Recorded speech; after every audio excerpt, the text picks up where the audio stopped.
Hi everybody, Monica Bodierski here, artist and author of the Shadowland Tarot and the House of Shadows Lenormand, walker between the worlds, and apparently a year older. Thank you to those who wished me well on my birthday. It was a big number kind of a day, but it was wonderful. I had so many friends and so many messages that made me feel loved and supported, even during this horribly isolating time. So thank you, everyone. And also thank you to those who came out to the Bone and Curio casting class. We had a fantastic time. Well, everyone said they did. It seemed to be filled with a lot of conversation, a lot of reverence for the objects, and the practice itself. So it was wonderful. So, today, I thought I'd share a little bit about being direct with your cards and when you seek answers. Being direct, what does that mean other than what some people find blunt or lacking in diplomacy or sensitivity? That's not really what I mean. I just mean getting right to the point.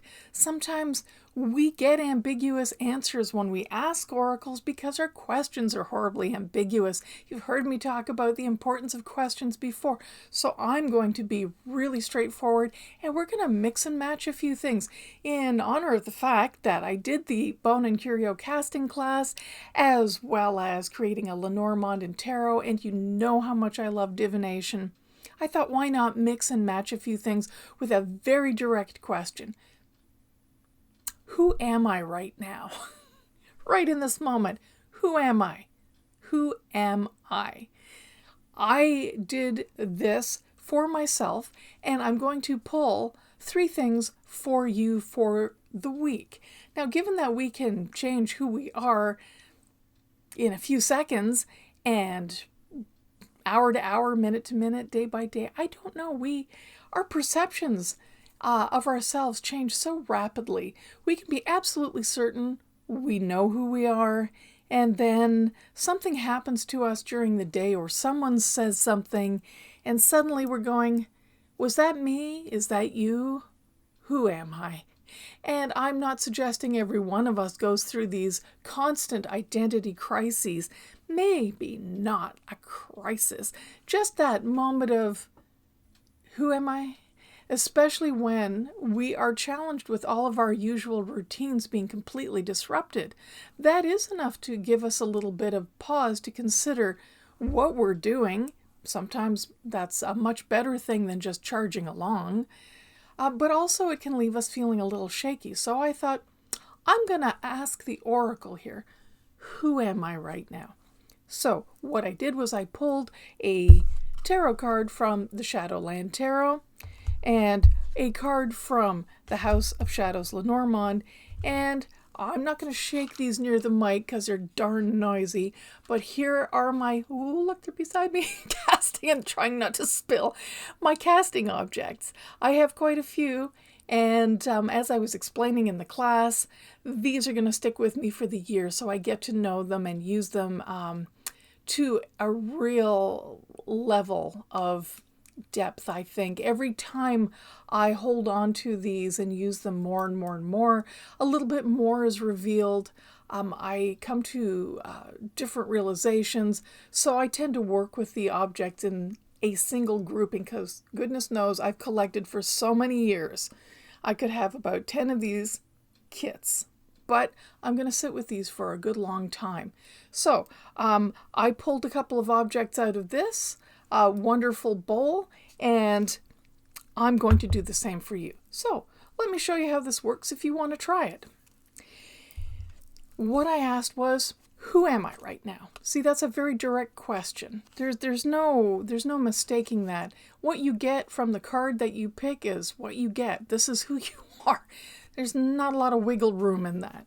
So the card I picked was Discretion, which was my card substitution for Judgment, because I find Judgment a tad harsh. So I rather see it as Discretion, flying up high and seeing the big picture, of course with, stunning red booties, because why not be fashionable while getting an overview? clearly who I am right now. I'd like to think that I'm wise like the owl, but it's more than that. It is the ability to really get an idea of what's going on in that bigger picture, so rather than details. What's interesting though is sometimes owls get so caught up in details they get into accidents.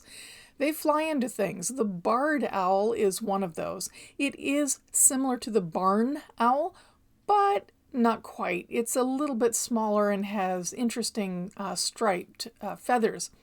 And the barred owl is known to get into a lot of car accidents because it can be so focused, hyper-focused on what it's flying after that it doesn't see the vehicle.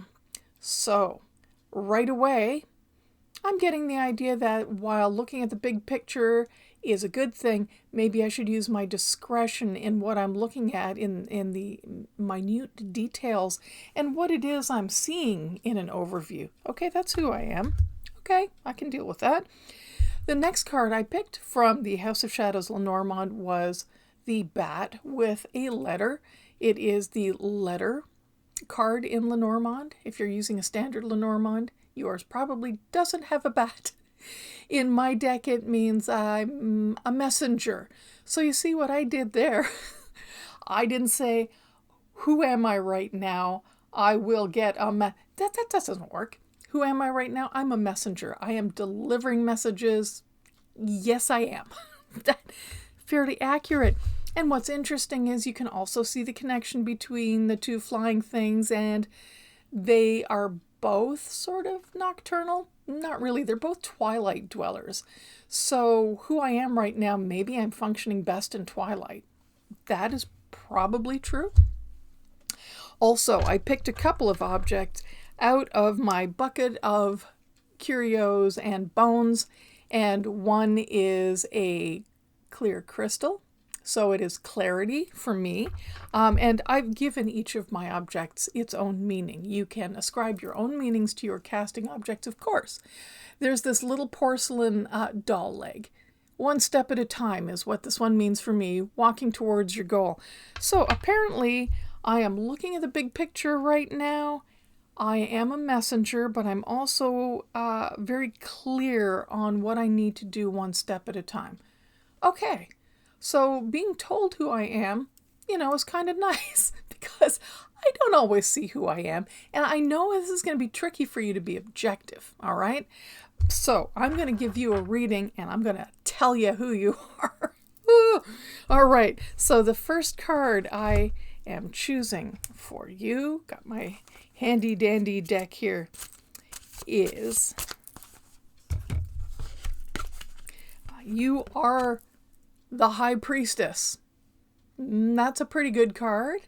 You are the High Priestess. That means that you hold secrets and you hold arcane knowledge. You have a lot of wisdom. You see that book you got there? You are standing on a crescent moon as well, which is a very deeply spiritual information that you're holding. It in my deck, it doesn't mean you're just holding intellectual wisdom here. It's the experience and your spiritual strength along with your logic. So both logic and intuition combined to create this kind of wisdom and possessor of secret knowledge. Ooh, I like that. I could have gotten that one. Yeah. Okay, and a card from the House of Shadows 5th edition, which has extra cards, but we'll see which one I... Okay. Oh, okay. You're the birds right now. Now, birds in standard Lenormand can mean many things. There have been many, many different interpretations over the years. And I want to give a shout out to Mary Kay Greer, who is a wonderful research person, academic researcher as well. She spends a lot of time looking up information about Lenormand cards and tarot, and she has just an incredible wealth of that on her blog if you'd like to go check it out. So Mary Kay Greer reads these cards as they were intended when they were created, and that is in an emblematic way, meaning the meaning is relatively fixed to that card, that time, and that space when they were created. I'm reading them symbolically, which means I'm playing around with it, admittedly, okay? So if you're a standard Lenormand reader, you can use the meaning that came with your deck. Otherwise, you might find my deck a little different that way, even though it's fairly close. It can mean small trips. It can mean a lot of little worries at times, a lot of little anxieties, a lot of little things generally, because they were smaller birds often depicted and they were kind of flitting around. It could also mean gossip, taking lots of little trips around the neighborhood. Well, we're kind of in a pandemic. I don't know where you are right now, but you see that person is restricted a little bit in the cage. You might be feeling that way. So who you are right now might be feeling, even though you have that arcane secret wisdom happening, you might be feeling stuck with it. Maybe you don't have anywhere to go with that. You're saying, great, I have this. Well, I have all this knowledge. Where do I go with it? What do I do with it? Everything's closed. I can't visit my friends. I can't go out and have these discussions. I know we're grateful to have this on Zoom and the internet in general, but really it's not the same thing as your ability to go out and just chat with people. So this looks like there's a little bit of a feeling of being trapped for you, okay? So I also am going to pull a couple of objects out of the bucket. No, I'm not looking. I had that chat too with people in class. You know, I suggested they cast everything and read it by proximity, very similar to Lenormand. So I suggested people don't just grab things like I'm doing, just single items. For the purpose of this demonstration, that's fine. Otherwise, the reason I suggested not to do that, but to cast those items, is because whether you realize it or not, you might subconsciously be pulling particular items. It's harder to be objective. But this is your reading. I'm being objective about the items, okay, regardless of which ones I pick. So I have the thimble. Here, let me hold that up a little bit. Let me put it on my finger. It's about work. It's representing work. And this lovely little doll's arm. Hello. This little doll's arm, which my partner Alan found on the beach. Does it get better than that? An antique porcelain doll arm from your own beach. So what do those two things mean? Well, it means, again, when you look at all three things, it looks like there's a certain frustration with an inability to put your skills together and out there. So it looks like some of this frustration, when I see all of the objects together, when I ask you to do your own, if you're going to do this, read them in context. While you have this wonderful secret wisdom and knowledge, you feel a little stuck and you're not sure what perhaps to do with it. You know, you feel stuck in that cage. And, you know, it is an applied thing. This thimble and this arm is saying, you know what? Here's the solution right here. Just do the thing. People are sick of me saying that. Just do the thing. Whatever you think it is. As long as it's secret knowledge, you don't have to tell anyone you're doing it. You're not being judged. Seeing as you're kind of isolated with this, why don't you keep this secret to yourself and just try things out? Did you want to know how to draw? Well, just, you can find that online pretty easily. Try a couple of sketches. If it's about writing, try that. Maybe it is about sewing. Maybe it's literally about making something with a thimble here. But whatever it is, don't stop yourself with judgment. Don't stop yourself by saying, yeah, but I can't. I don't have the time. It has to be perfect. We had that other video on procrastination. Maybe I'll put that link up here. So take a look at that. And then watch the one on creativity, because by golly, it looks like it's about creativity again. You have some kind of secret wisdom. Who are you? You are a keeper of knowledge that needs to be shared materially. See how simple that was? All right, get out there and make stuff. Thank you so much for tuning in once again. If you want to get hold of me, I'll leave all those links below. Please like, comment, and I think I remembered this time, hit that little bell so you get a notification when a new video has come out. And yes, I have a little bone casting and curio casting video that I'm going to sneak in there by about midweek. So don't forget to check, even though it might not be the regular time. It's why I'm asking you to get that little bell notification. Thank you so much for your support. As always, I have a great time making these, and I hope you enjoy watching them. Have a wonderful week, you wise maker of things. I'll see you next time. Bye-bye.